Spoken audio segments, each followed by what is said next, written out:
Aboriginal and Torres Strait Islander viewers are advised that the following program contains images and voices of people who have died. Hey, how's it going? Nat here. Let's see what's making news. Today is Remembrance Day, where people around Australia and the world are marking the 106th anniversary of the end of World War I.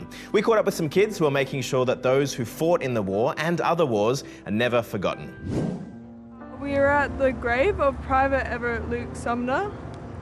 He was a proud non-enduring man who fought in World War I. In 1916, at just 19 years old, Luke volunteered to go overseas and fight.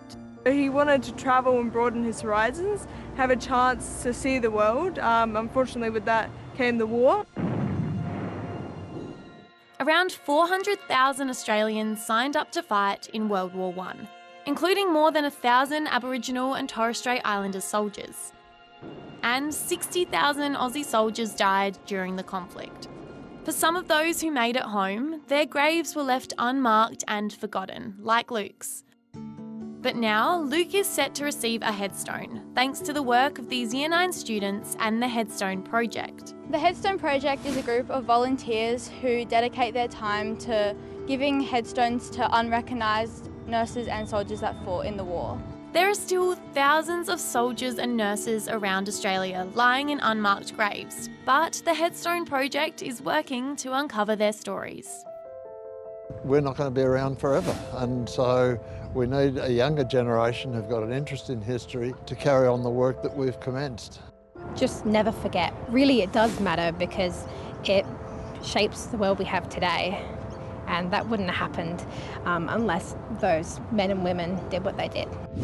Beyoncé is now the most nominated artist in Grammy Awards history. The singer scored 11 nominations this year thanks to her hit country album Cowboy Carter, taking her all-time total to 99 nominations and overtaking her husband, Jay-Z, who's got a total of 88 nominations. This ain't Texas, ain't no hold'em. Meanwhile, Billie Eilish, Charli XCX, Kendrick Lamar and Post Malone received 7 nominations each, while Taylor Swift, Chappell Roan and Sabrina Carpenter got 6. Now to sport, and there have been some big wins and some big losses for the Aussies. Here's Tatenda.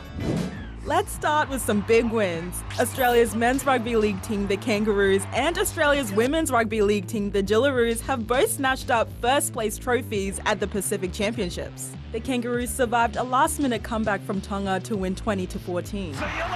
While the Jillaroos dominated New Zealand's Kiwi Ferns, winning 24-4. Sadly, the winning streak didn't continue for our men's cricket team. Pakistan thrashed the Aussies again in the third one-day international to claim the series 2-1. The result marks Pakistan's first series win over the Aussies on home soil in 22 years. And finally, to the World Series Cliff Diving Championships. Aussie Rhiannon Ifland had already secured the championship before the season finale in Sydney Harbour on the weekend. But that didn't stop her from being the best on the day with this impressive dive. That was a magical moment, standing up there and getting the crowd going and just enjoying the moment. I was super nervous, but as soon as I saw the crowd, I was just full of energy. Now it's time to see what's new in the kingdom. Ooh, the animal kingdom. First up, to a 4-legged pitch invader. There's a dog on the pitch. You don't often see that. Well, certainly not at this level. At yesterday's match between Wellington Phoenix and Canberra United over at Porirua Park in New Zealand, it was Tiger the dog who stole the show. Turns out Tiger's owner is the captain of the Phoenixes. Oh, and Italy Longo, reunited. After a quick handoff, the game kicked on, ending with a 1-0 win for Canberra.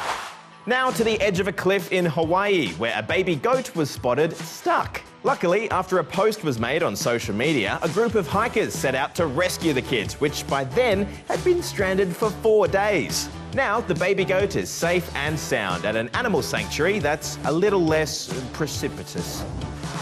And finally, to a school in Romania that's testing out having a chicken and a duck in the classroom. It's one of 20 schools in the region that are part of the trial, which is a bit of a blend between teaching kids about animal awareness, empathy, and the importance of being kind, but also to help them with their learning.